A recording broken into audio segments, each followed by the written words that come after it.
Сиздин парламенттеги өкүлүңүзгө жазган кат кайрылууларыңыз, даттанууларыңыз кантип канааттандырылып жатты экен? Бүгүнкү программада сөз кылабыз.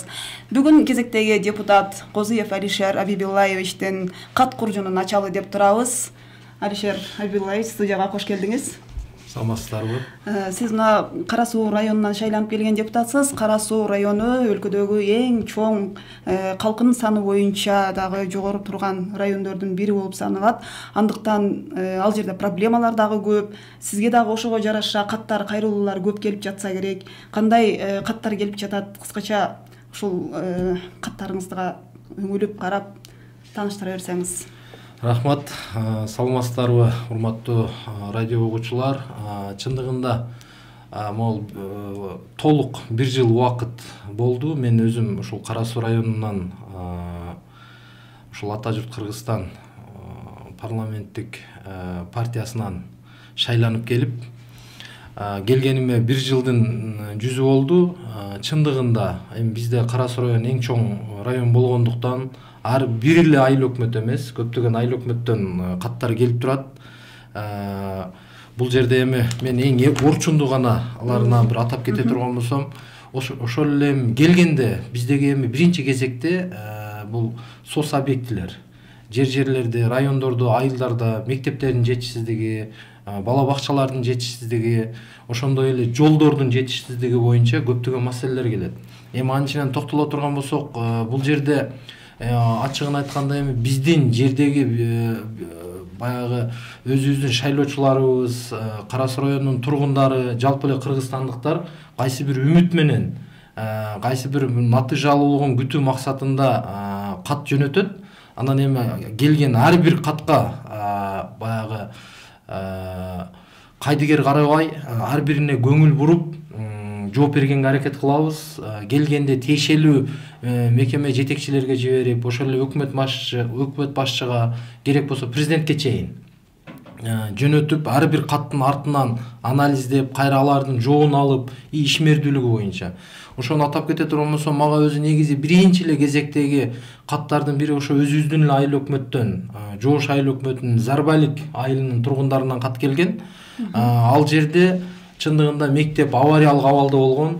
5 жылдан бери окуучулар 3-4 смена иштеп, шыптарынан суу өтүп, өтө мындай өкүнүчтүү абалда болгондо мен өз көзүм менен да көрүп, ошол жерде балалыгым өткөн, билем аны.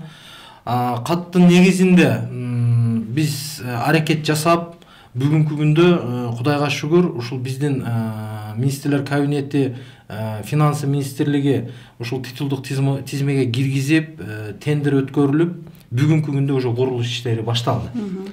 Бул дагы биздин ушул жергиликтүү тургундардын мага кайрылып, ошол мен өкмөткө кайрылып, ушул артынан түшкөндүктүн натыйжасында ушундай иштер башталды десем болот.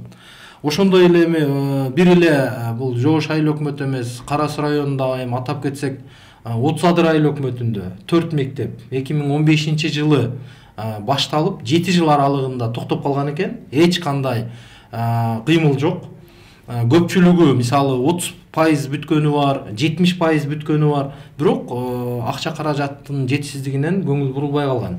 Ар бир мектеп жамааты, ата-энелер бардыгы кат жибергенден ошол 4 мектептин дагы ишмердүүлүгү жанданып, бүгүнкү күндө экөөсү бул бир ай аралыгында уже ачылуу аземине даярдалып атат. Бул дагы ошол сиз атап кеткендей жөнөкөй жарандардын катынын негизинде менин жардамым менен, менин демилгем менен, менин аракетим менен биргеликте ушул ийгиликке чогуу жетиштик жалпы эле. Негизи Кара Суу районунда жер тартышта өтө эле жер тартыш, мына сизге келген каттарды карап отуруп, Үрөн чарбасынын жери боюнча сизге кайрылган экен. Алардын маселеси кандай чечилип жатат? Туура белгилеп кеттиңиз. Бизде жалпы Кара Суу районунда үрөнчүлүк чарбалар бар. Ошол чарбалардын ичинен бир 3-4 чарбанын дарегине, ошо чарбанын ишмердүүлүгү боюнча менин дарегиме кат келген. Ал катта кандай болот? Азыркы күндө биздин ошол үрөн чарбалар натыйжалуу иш алып барбай атат. Өздөрү 1 килограмм да үрөн өндүрбөйт. И ошондой эле жанагы гектарлап эң суулуу, эң ыңгайлуу жерлерди бөлүп алышкан убагында. Ушул күндө коррупциялык схемалар менен суб аренда кылып көрүнгөн кишилерге сатып, жергиликтүү тургундарга эмес, башка кишилерге сатып, өлчөмүн дагы мисалы 1 гектарды 50 миң, 60 миң сомго чейин сатып, эми эл көрөт да. Ошол жердеги жөнөкөй жашоочулар көзү менен көрүп, айласыздан аларга айтса укпайт. Анан бизге кайрылган, мага кат келип, ошо каттын негизинде бул жерде жалпы Айыл чарба министрлигинин жамаатын, ошол эле Аскарбек Сапарбековичтин өзүн баш кылып чогуу барып жеринде көрүп 4-5 ошол эле бул Жоуш айыл өкмөтүндөгү КОСХ деп коет, ГСУ деп коет, ошондой эле 30 адыр айыл өкмөтүндөгү Бедеөрөн деген үрөнчүлүк чарба бардыгын ишмердүүлүгү менен карап келдик. Буйруса көпчүлүк жерлерди кайра айыл өкмөтүнүн балансына алуу боюнча алардын ишмердүүлүгүн жөндөмдөтүү боюнча жакшы иштер алдыга жылды. Буйруса мына жакынкы күндөрдө уже жыйынтыгын бере баштайт алдыга. Кара суунун эли дыйкан эле эмеспи? Ушул темага эле байланыштуу Маданият айылындагы суу каналына акча бөлүп бүтүрүп берүү тууралуу дагы өтүнүчтөр келген экен. Ал канааттандырылып жатабы? Бүгүнкү күндө эми негизинен айтканда бул жерде менин өзүмдүн планымдагы эң көйгөйлүү маселелердин бири болгон Жоуш айыл өкмөтүнүн Маданият айылына ички ирригацияга түшкөн основной магистралдан айылга кирген канал болчу. Ал жерде колдон келген жеке тараптар менен сүйлөшүү иштери болду, бирок натыйжа берген жок. Эми чоң сумма каражат белгиленет экен. Бүгүнкү күндө ушул Дүйнөлүк банктын бөлүнгөн гранттын эсебинен ошол программага кирген. Кудай кааласа, могул 2023 жылдын аягына чейин бүтөт. Бирок ошол менен эле токтоп калбастан бир тарабы өкмөткө дагы, экинчи тарабы жергиликтүү мамлекеттик администрациянын жетекчиси аким менен дагы сүйлөшүп, акимдин өзүнүн жеке фондунун эсебинен дагы 10 миллионго жакын каражат бөлүнүп ушул күндөрү. Ал дагы жаз айларынан уже башталган турат. Буйруса ал дагы жыйынтыгын берет. Сизге келип түшкөн каттардын дагы бир орчундуусуна көңүл бура кетсек, Өзбекстандагы 208 гектар жери менен ири барак эксклавыз бар эмес беле? Бүгүнкү күндө алмашуу жолу менен ал жактын эли Кыргызстанга көчүп келип жатат. Анан сизге ошол барактык туугандар кайрылып аткан экен. Эмне кандай маселеси менен кайрылып атат? Алардын өтүнүчтөрү эмне болуп атат? Бүгүнкү күндө барактыктардын көргөн күнү кандай болуп атат да? Изинен айтсам, бул барак эли мындай өтө бир баатыр эл да, баатыр айыл деп бир өзүнчө бир статус берсек дагы болот. Себеби мен өзүм кичинекейимен ошол айылды көрүп, билип чоңойгон киши катары толук кандуу айта алам. Эли өтө жөнөкөй, өтө сабырдуу. Ушунчалык сабырдуу элди ушул барак элинен көрдүк. Себеби могул 30 жыл эгемендиктен бери кыйналып келген эл. Ачык айтканда айланасы жалпысынан Өзбекстан. Бир жагы да Кыргызстанга чектешпейт. Ошондой эле остров болуп калган да. Ал эми 2010 жылдан баштап бул абал режим катаалдап, булар өздөрүнүн ушул Кара сууга Акташ айыл өкмөтү аркылуу Кара суу базарга же бул Ош шаарына чыгып жүрүшкөн. Ошол эле жерден аралык 10 километрге жетпеген.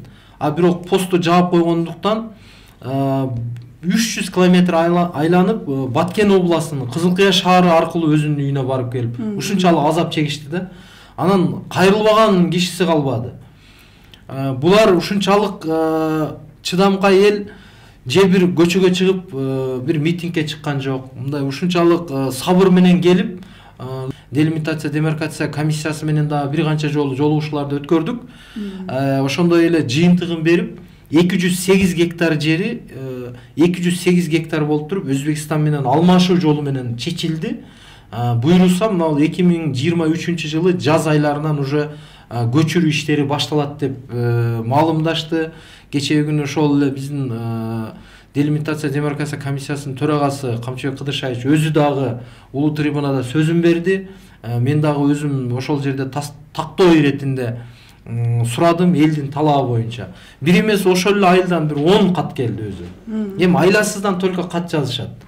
Бирок буйруса бул дагы ошол каттын негизинде жакынкы күндөрү уже чечилип калат деген чоң айыл үмүттөйм. түшө турган жери аныкталып, инфраструктурасы каралып атат да, Эми ал жерде негизги максат 208 гектарга 208 гектар бере турган болуп атат. Ошол эле жерге сос объектилери, мектеби, ФАП, спорт площадка бардыгын и ошондой эле алардын өздөрүнүн жер үлүштөрү бар. Жер үлүштөй и фонддун жерин фонддой кылып туруп, айыл кандай жайгашкан болсо ошондой жайгаша турган кылып туруп, эч ким мындай капа болбой турган кылып, ошол эле айылы бир аз Кыргызстан территориясына чыгып жайгаштыра турган иштер жүрүп атат азыркы күндө. Кара Суу мына Ош экинчи борбор шаарыбыз, Ош шаарынын жанаша туруп, анан Оштун проблемалары дагы аралашып кетет эмеспи?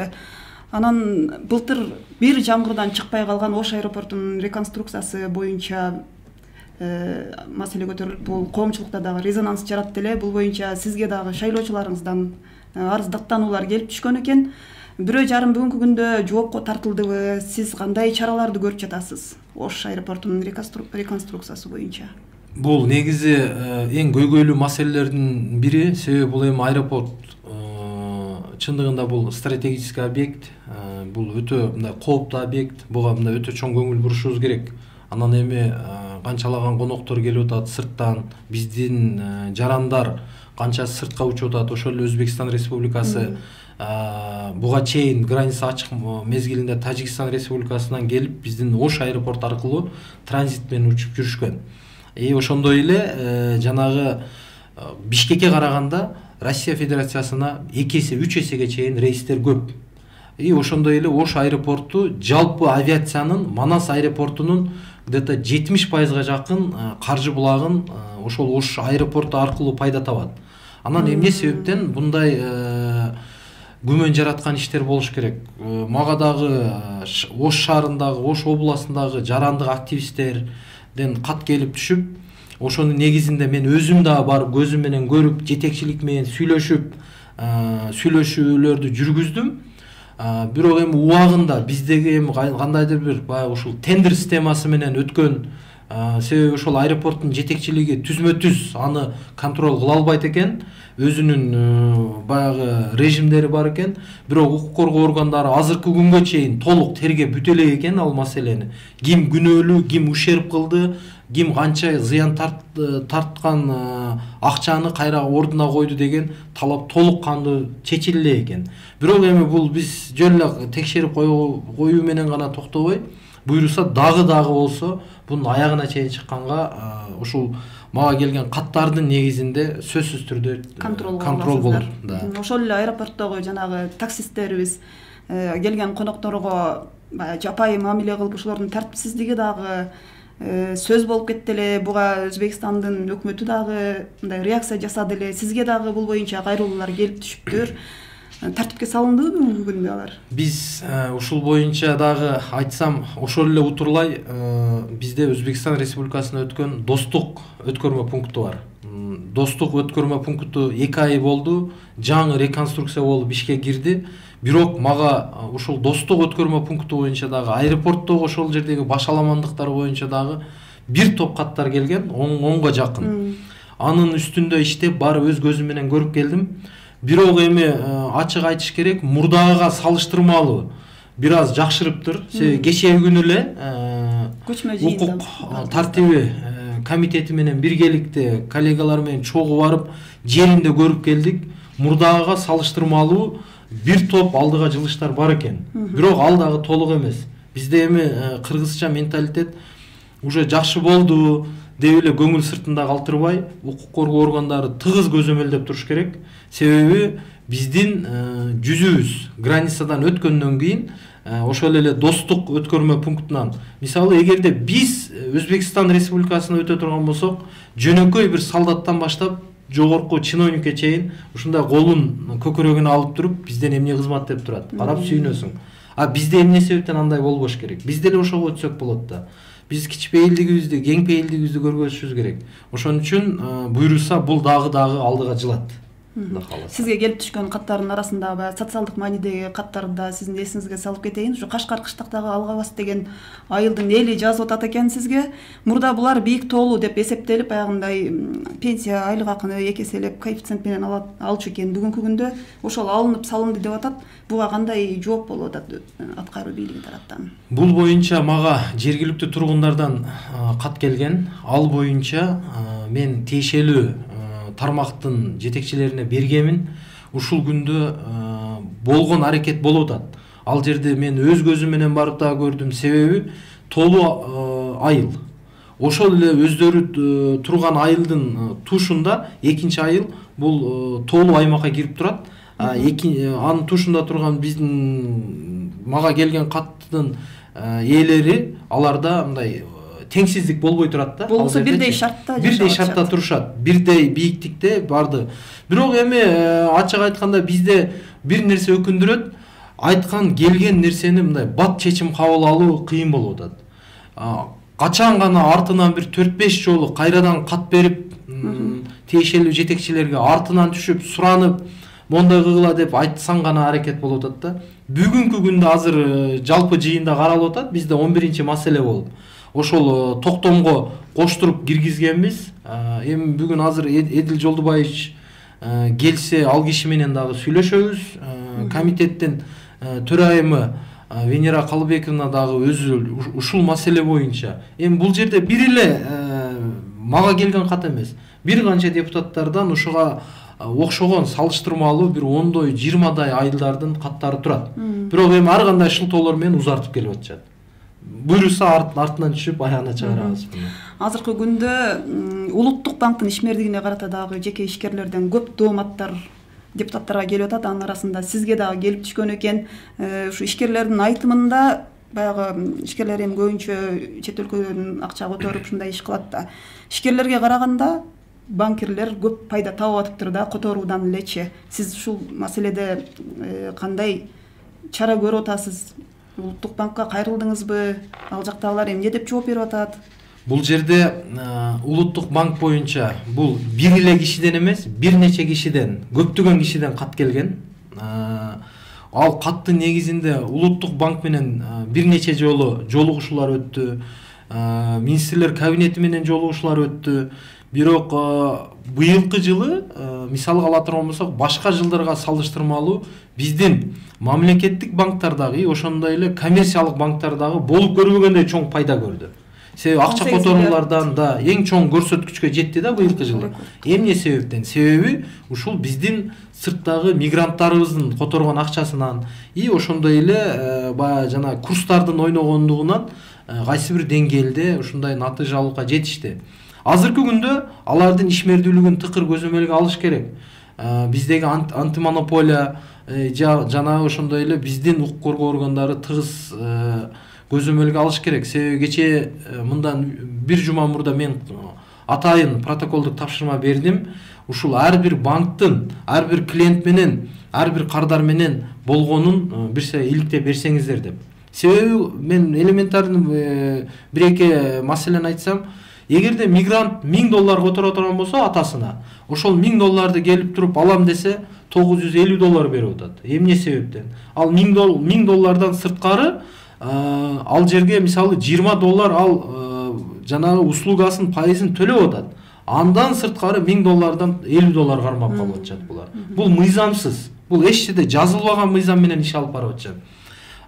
Эгерде сом аркылуу бере турган болсо, өздөрүнүн Улуттук банк коюп берген ылдый курс менен берип атышат. Көз боемочулук накта эле. Элди алдап, ушу элдин канын сороп атышат да булар. Анан бир эмес 3 жолу кат бердим. Азыркы күндө кайрадан каттын жообун алайын десем, териштирүү иштери болуп атат деген гана сөздү угуп атабыз. Кудай кааласа бул дагы эми жакшы жыйынтык берип калат болуш керек. Алишер Абибуллаевич, акыркы суроолорду дагы берип калайын, убактыбыз дагы соңуна чыгып атыптыр. Большевик айылындагы мектептин чатырынан суу тамат деп жазышкан экен. Жаңы мектеп куруу планы кандай болуп атат? Анан Акжар айылында дагы бала бакча жок деп жазыптыр да. кошуна айылга барып балдарды, ушундай кичинекей балдарды сүйрөп алып барып жүрүшөт. Туура айтасыз, бул чоң көйгөй. Себеби бул Токтогул, Жош айыл өкмөтүндө Токтогул атындагы мектеп ушул айыл өкмөттөгү эң чоң мектептердин бири. 1000ден ашык окуучу окуйт. Бир нече жыл болду. Азыркы күндө мектеп мындай өтө капиталдык ремонтко муктаж. Ремонт эле жасай турган болсок, буйруса ал жер жакшы эле калыбына келет. Мен каттарды бердим, быйылкы титулга кирип атат. Буйруса сөз берип атат, 23-чү келерки жылкыга тизмеге киргизип ремонт жасайбыз деп. И ошондой эле Акжар, Жош айыл өкмөтүнүн Акжар айылы бул бир аз четиректе болуп, мындай тоолуу аймакка дагы кирип кетет. Ошондуктан ал жерге мындан 5 жыл мурда жаңы мектеп салынган. Азыркы күндө ошол садик бала бакчаны чечип берүү максатында каттар келип, каттарды тиешелүү жетекчилерге жөнөтүп, ушул күндө азыр аракеттер болуп атат. Мен ойлойм, буйруса ал дагы чечилип калат. Алишер Абибуллаевич, парламент радиосуна келип, эл өкүлчүлүк милдетиңизди кантип аткарып жатканыңыз жөнүндө ушундай айтып, бир эсе элге отчет бергениңизге ыраазылык билдиребиз.